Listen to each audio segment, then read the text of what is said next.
হয়নি। তোমরা এই দেশের সন্তান, এই দেশের তেলে জলে তোমাদের বেড়ে ওঠা, আমরাও এই দেশের সন্তান। তোমাদের সাথে আমাদের কোনো শত্রুতা নাই, তোমাদের সাথে আমাদের কোনো বিরোধিতা নাই। এই দেশকে তোমরা যেমন ভালোবাসো আমরাও তেমন ভালোবাসি। এই দেশের স্বাধীনতা সার্বভৌমত্বকে রক্ষা করার দায়িত্ব তোমাদের, যেমন আমাদের সকলের স্বাধীনতা সার্বভৌমত্ব রক্ষা করার দায়িত্ব। দেশপ্রেমকে বিক্রি করে দিও না, দেশটাকে ভারতের কাছে যারা দিও না। আমার এই স্বাধীন সার্বভৌম বাংলাদেশকে রক্ষা করতে হবে।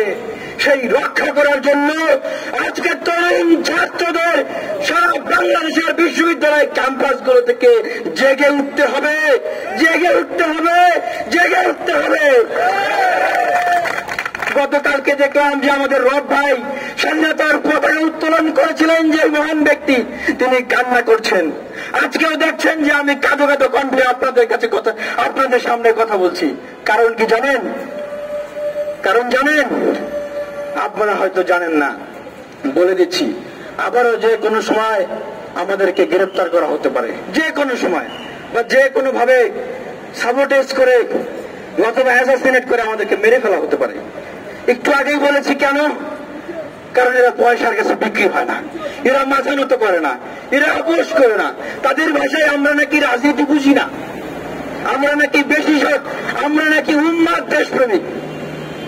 সেজন্যই বলছি, এই সারা বাংলাদেশে এরকম যারা উন্মাদ দেশপ্রেমিক রয়েছে, এই সারা বাংলাদেশে যে তরুণরা রয়েছে যারা বিক্রি হয় না, তাদেরকে এগিয়ে আসতে হবে। এই বাংলাদেশকে ভারতের অতি আধিপত্যবাদ, অন্যায্য আধিপত্য ভারত থেকে মুক্ত করতে হবে। ইন্ডিয়া আউট যে মুভমেন্ট তৈরি হয়েছে, সেই মুভমেন্টকে এগিয়ে নিয়ে যেতে হবে। আমাদের আগামী দিনের মুক্তির পথ এটি। India out, reform Bangladesh. ইন্ডিয়ার আধিপত্যবাদ থেকে বাংলাদেশকে মুক্ত করতে হবে। যারা 1971 সালে পাকিস্তানের অকুপেশন থেকে বাংলাদেশকে এই বাংলার তরুণ জনতা, ছাত্র, কৃষক, কামার কুমার মিলে মুক্তির যুদ্ধ করে তাদেরকে হটিয়ে দিয়েছিল।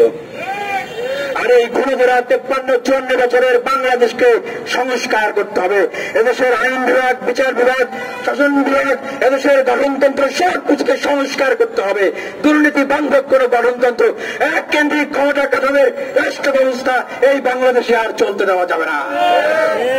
এ বলে আমি আমার বক্তব্য আপনাদের সামনে শেষ করছি। ইনশাআল্লাহ আপনারা আমার জন্য দোয়া করবেন, আমি যেন আরো সুস্থ হতে পারি দ্রুত, এবং আবারও আগের মতো দারাজ কণ্ঠে আপনাদের সাথে কথা বলতে পারি, বক্তব্য দিতে পারি। ধন্যবাদ সবাইকে।